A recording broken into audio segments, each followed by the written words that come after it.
Selamat malam pemirsa, sidang untuk mendengarkan keterangan saksi dalam sengketa hasil Pilpres di MK hari ini memasuki babak akhir, di mana rangkuman keterangan saksi ini akan menjadi pertimbangan bagi Hakim MK untuk kemudian memutuskan siapakah pemenangnya. Saya Indra Maulana, inilah Prime Time News selengkap.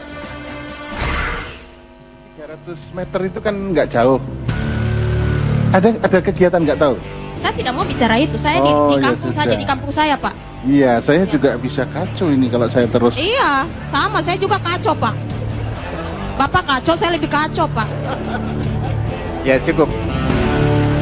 Kemarin dari saksi pemohon sampaikan bahwa di sana ada saksi, itu tidak benar. Sejujurnya mereka tidak ada saksi. Apabila suara dikasih kepada Prabowo, ada uang. Kalau saya hanya menjelaskan Vincent punya omongan yang kemarin. Jadi kalau suara tidak dikasih kepada Prabowo, tidak ada uang. Akhirnya masyarakat marah. Yang memerintahkan kalimatnya seperti apa? Yang memerintahkan untuk suara itu hanya diberikan kepada nomor urut 2. Siapa yang memerintahkan itu? Keamanan. Maksud saya begini, keamanan memerintahkan Interupsi Majelis Hakim. Begini pertanyaan, bentar. Mohon maaf, kalau kan begini saya cukup. Saudara kan tak tinggal di Togiai. Ini saudara bercerita ini hanya berdasarkan cerita. Ini namanya saksi di auditu, ya. Dan tidak perlu kita perdalam karena dia juga tidak tahu pasti. Ini hanya kira-kira ini, hanya cerita dari cerita ini. Pemirsa, sejumlah saksi Komisi Pemilihan Umum yang dihadirkan di sidang sengketa hasil Pilpres di Mahkamah Konstitusi membantah keterangan yang diberikan oleh saksi dari Prabowo Hatta. Salah satunya kesaksian kontroversial yang disampaikan oleh Novela Nawipa. Pasti ada orang, pasti ada masyarakat. Ya, tapi saya sendiri sebagai saksi mandat ada. Novela Nawipa menjadi buah bibir pasca kesaksian dan cara bicaranya di sidang keempat gugatan Pilpres di Mahkamah Konstitusi Selasa kemarin. Namun, dalam sidang kelima di MK, kesaksian Novela justru dibantah keras oleh sejumlah saksi yang dihadirkan KPU.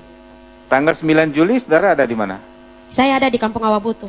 Novela waktu itu saya membantah sedikit, Hakim yang mulia izin, bahwa di tingkat rekapitulasi kabupaten Ibu tidak hadir.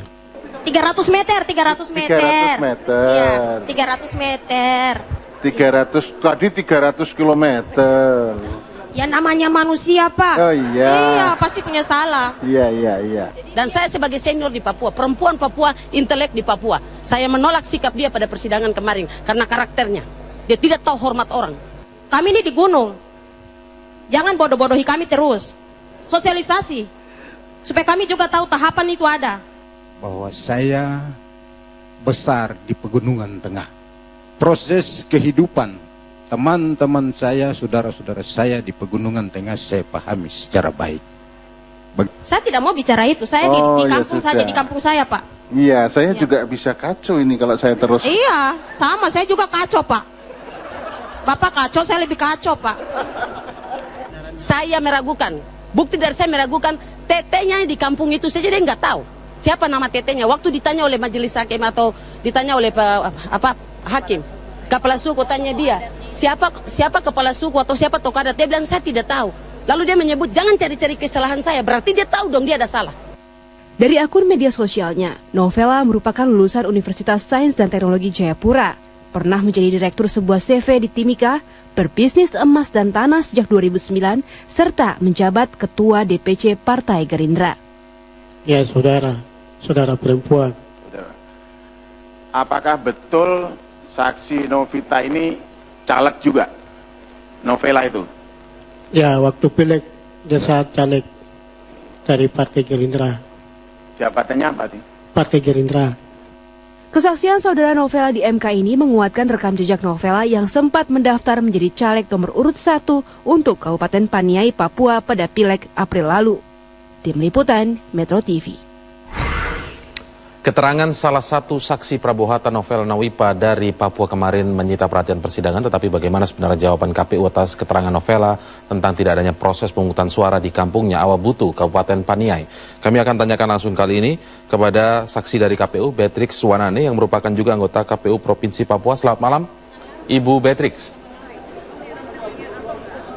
Selamat malam. Baik, saya konfirmasi dulu ya, Ibu Beatrix ini merupakan anggota KPU Provinsi Papua, benar Ibu?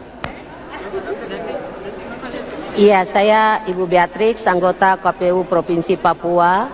Baik. Saya dari Divisi Teknik Penyelenggara Pemilu. Baik, Ibu Beatrix, kita akan tanya tentang cuplikan yang kami tampilkan tadi sebelum saya menyapa Bu Beatrix. Anda meragukan kebenaran kesaksian Novela. Mungkin seperti itu dulu, kami ingin konfirmasi. Mengapa demikian, Bu? Iya, saya meragukan kesaksian Ibu Novela ada 2 indikator. Indikator yang pertama, saya meragukan karena ketika ditanya oleh majelis hakim bahwa apakah saudara mengenal kepala kampung atau kepala desa di tempat itu, lalu Ibu Novela menjawab bahwa dia tidak tahu, tidak mengenal. Yang kedua, saya melihat dari kesaksian yang disampaikan oleh Ibu Novela, dia semacam menekan kepada pihak penanya atau para hakim, kuasa lawyer atau hukum. Ya. Dia menyatakan jangan mencari-cari kesalahan saya, jangan mengungkit-ungkit kesalahan saya yang kecil. Berarti dia mengetahui pada dirinya bahwa dia punya kesalahan. Dia tahu bahwa dia punya kesalahan sehingga dengan spontan keluar dari mulutnya sendiri bahwa jangan mencari-cari kesalahan saya. Oleh sebab itu dari 2 ini saja saya dapat memastikan bahwa itu acting yang dilakukan oleh Ibu Novela di dalam ruang persidangan supaya membenarkan kesaksiannya. Baik, sebenarnya wajar tidak sih Bu ketika orang yang merupakan warga kampung Awabutu misalnya tidak mengetahui kepala sukunya atau kepala adatnya mungkin di sana. Ini wajar tidak wajar? Tidak wajar. Tidak wajar. Tidak wajar. Kita orang Papua tuh pasti kita tahu kita punya nenek nama siapa, tete nama siapa, bapak de ini kawin dengan siapa, tante ini kawin dengan siapa, kita pasti tahu. Kalau tidak mengetahui berarti ada informasi bohong yang disampaikan. Kalau dia tidak tahu berarti dia dari mana? Jangan dia klaim. Kalau lihat face memang dia orang Papua, keriting, hitam, memang dia orang Papua. Tapi kalau dia tidak tahu, saya sangkal itu sekali. Baik, baik. Ibu Beatrix, kita akan lihat kesaksian dari Novela berikut ini yang kami cuplikan dari kemarin agar nanti bisa dikomentari Ibu Beatrix berikut ini. Ada? Tidak ada. Tidak ada. Mungkin dari KPU ada, tapi di kami tidak ada. Yang kami lihat dengan mata. Tempat pemungutan suaranya di kampung apa? Awabutu. Awabutu juga. Ada saksi nomor 2 di situ? Tidak ada. Jadi saudara... Saya tidak tahu saksi-saksi yang lain ada atau tidak, tapi saya sebagai saksi mandat ada. Tapi saudara sendiri ya dari situ? Ada. Yang lain-lain tidak ada orang? Maksudnya? Kan di kampung Awabutu, kampung ada pasti ada orang. Pasti ada masyarakat. Ya, tapi saya sendiri sebagai saksi mandat ada. Di tempat pemungutan suara? Iya. Apakah saudara sendiri atau ada juga orang lain? Ada juga orang lain. Siapa? Tetapi tidak ada aktivitas pemilu, tidak ada kotak suara, tidak ada tempat di mana yang mereka siapkan untuk kami datang memilih. Ya, siapa orang lain yang saudara kenal di situ? Masyarakat kampung yang ada di situ. Hanya masyarakat kampung? Iya. Tidak ada petugas? Tidak ada. Tidak ada petugas. Terus? Hanya itu yang kamu terangkan? Hanya itu saja. Dari kampung saya, Kampung Awabutu, Distrik Panjaitan. Ya, Ibu Beatrix, ini sebenarnya bagaimana sih yang sebenarnya terjadi di Kampung Awabutu? Apakah memang tidak ada aktivitas pemungutan suara sama sekali, atau ada tetapi mungkin ditarik ke daerah lain, atau seperti apa, Bu?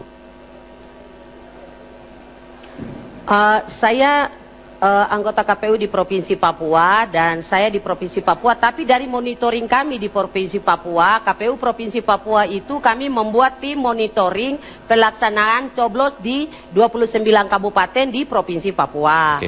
Nah, dari monitoring kami mendapat informasi dari teman-teman di KPU di kabupaten kota bahwa pencoblosan berjalan dengan aman dan tertib sampai dari mulai pemungutan, pembacaan sumpah di tingkat TPS sampai dengan pemungutan dan perhitungan rekap.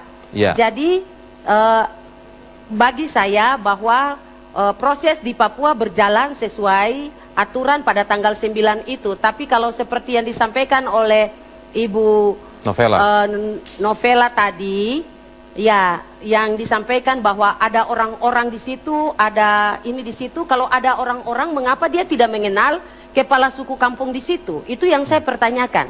Kalau dia sampaikan bahwa ada orang-orang di situ, ada orang-orang berarti ada namanya, ada marganya. Itu harus disampaikan. Dan dia dalam menyampaikan itu kan kelihatannya, tetapi menurut sebenarnya saya, Bu, dia berakting yang penuh emosional. Baik, Bu, ketika disebutkan Ibu tadi berjalan dengan lancar begitu pemilu atau pilpres di Papua, tapi kan mungkin Ibu memantaunya adalah bagaimana jalannya di tingkat kabupaten. Kalau mungkin di tingkat yang lebih ke bawah lagi, misalnya seperti disebutkan tadi Kampung Awabutu, apakah mungkin memang tidak ada di Kampung Awabutu tetapi kemudian ada di wilayah lain misalnya, atau ditarik ke wilayah lain, atau seperti itu mekanismenya, atau memang tidak ada di Awabutu?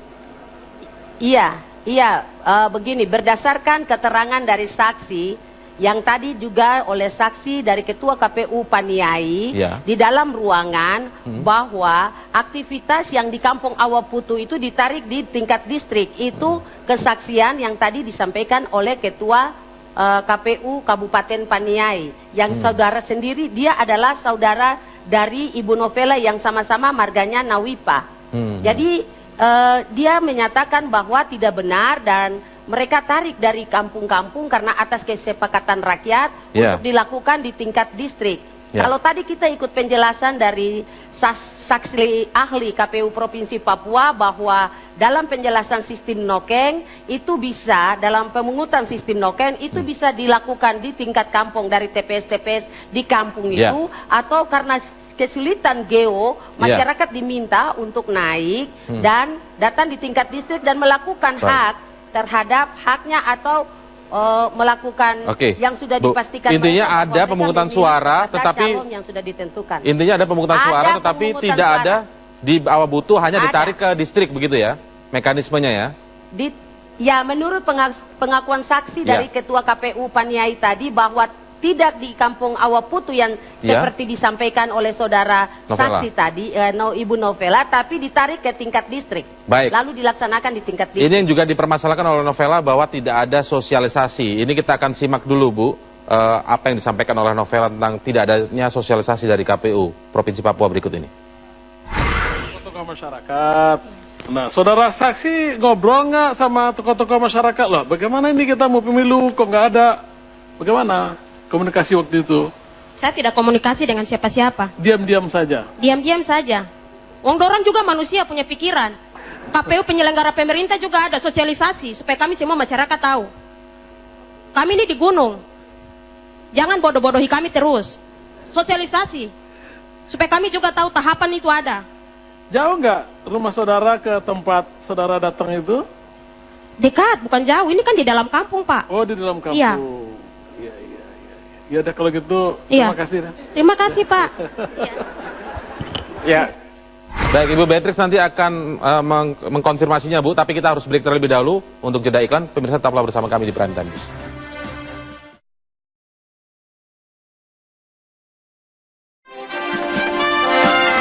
Baik, saya masih bersama dengan salah satu saksi dari KPU yang juga merupakan anggota KPU Provinsi Papua. Tadi Bu Beatrix kita sudah sama-sama dengarkan keterangan dari Novela.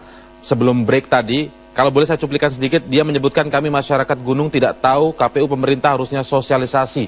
Jangan bodoh-bodohi kami terus. Saya ingin tanggapan Anda, apakah memang tidak ada sosialisasi dari KPU Provinsi Papua? Baik, kami dari KPU Provinsi Papua, kami tidak membodohi rakyat di Papua karena itu saudara-saudara kami. Saya tidak setuju dengan apa yang disampaikan oleh kesaksian itu, bahwa kami KPU Provinsi Papua sudah melakukan sosialisasi, bahkan diperintahkan kepada kabupaten kota juga untuk melakukan sosialisasi pemilihan presiden pada tanggal 9 Juli. Jadi untuk apa yang disampaikan bahwa jangan kami membodohi kami orang-orang di Papua, minta maaf, kami tidak pernah membodohi. Mungkin saudara yang bersangkutan pada saat kami melakukan sosialisasi tidak di Kampung Awabutu itu, mungkin ada lagi kemana ke, kan tidak mungkin. Dan untuk sosialisasi ada anggarannya yang sudah ditetapkan oleh APBN. Jadi kami KPU Provinsi Papua dari divisi sosialisasi dan sudah diperintahkan untuk semua melakukan sosialisasi. Jadi apa yang disampaikan oleh saudara Nowela kami tidak menerima, karena kami sudah melakukan tugas dan tanggung jawab kami. Kami punya bukti, kami punya baliho-baliho, kami punya tayangan-tayangan di media-media di Papua dan juga di RRI. Jadi semua media maupun elektronik dan cetak.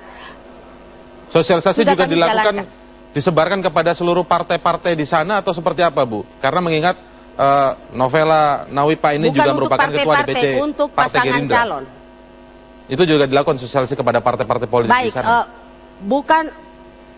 Bukan oleh partai-partai, tetapi partai koalisi. Partai koalisi yang mendukung pasangan nomor urut 1 juga melakukan sosialisasi. Itu posko mereka di daerah Entrop, itu mereka juga lakukan sosialisasi. Mereka sendiri melakukan sosialisasi, KPU melakukan sosialisasi, pemerintah daerah melakukan sosialisasi.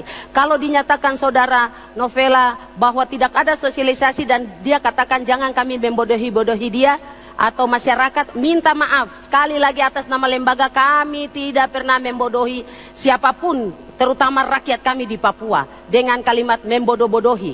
Itu kami tidak terima, kami menolak. Baik, satu lagi kita akan cuplikan pernyataan Nowela untuk dikomentari. Bikin bodoh?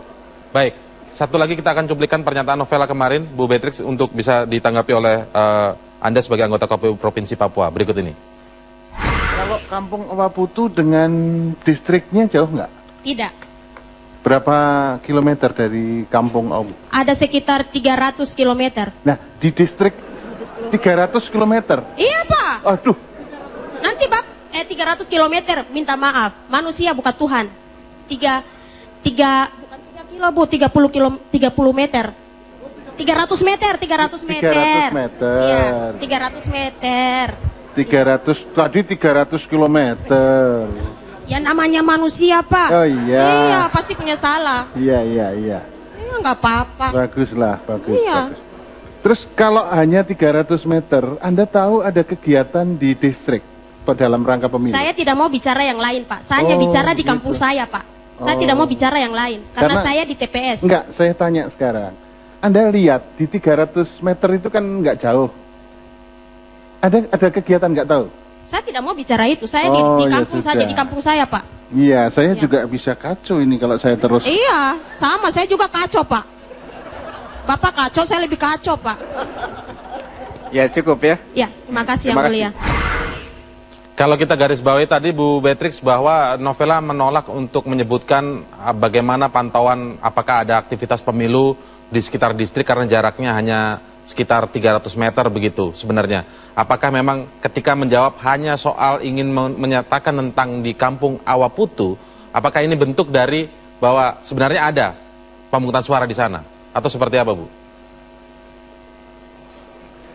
Baik, pertama-tama saya juga mau menyampaikan bahwa antara Kampung Awaputu dan kantor tempat dilakukan aktivitas penyelenggara pemilu, saya sendiri tidak bisa dapat memastikan karena saya tidak tahu jarak antara Kampung Awaputu dan tempat yang disampaikan oleh Ibu Nowela. Dari dia sendiri yang punya kampung saja, masa dia bilang 30 km, 300 meter, 3 meter, 3 ini, 3 itu, dan dari gaya dia menyapa dalam persidangan yang dipertanyakan, saya berkira ini dia datang untuk tebar pesona, atau dia mempertanggungjawabkan pekerjaannya, atau dia tidak konsen sehingga dia meraba-raba begitu dalam dia menjawab. Jadi dia bilang saya cuma manusia bukan Tuhan, Bapak kacau, saya juga kacau. Kacau yang kau maksud itu apa? Bapak yang menanyakan ini kan majelis hakim yang mulia. Masa Bapak majelis hakim yang mulia dibilang kacau, maka dia juga kacau. Ini bukan lawakan, Pak. Bukan orang main lawak di Mahkamah Konstitusi yang terhormat ini. Ini wadah negara, ini simbol negara. Saya menantang kalau dia bilang Bapak kacau, saya juga kacau, minta maaf. Ini bukan main lawak. Baik, nanti kita akan tanyakan juga karena ada yang mempermasalahkan selain tidak hanya Kampung Awaputu begitu, Bu, tetapi juga saksi yang lain menyebutkan ada 14 kabupaten di Papua yang tidak menyelenggarakan pemungutan suara sebenarnya? Nanti kita akan minta tanggapan dari Bu Beatrix. Pemirsa, tetaplah bersama kami di Prime Time News.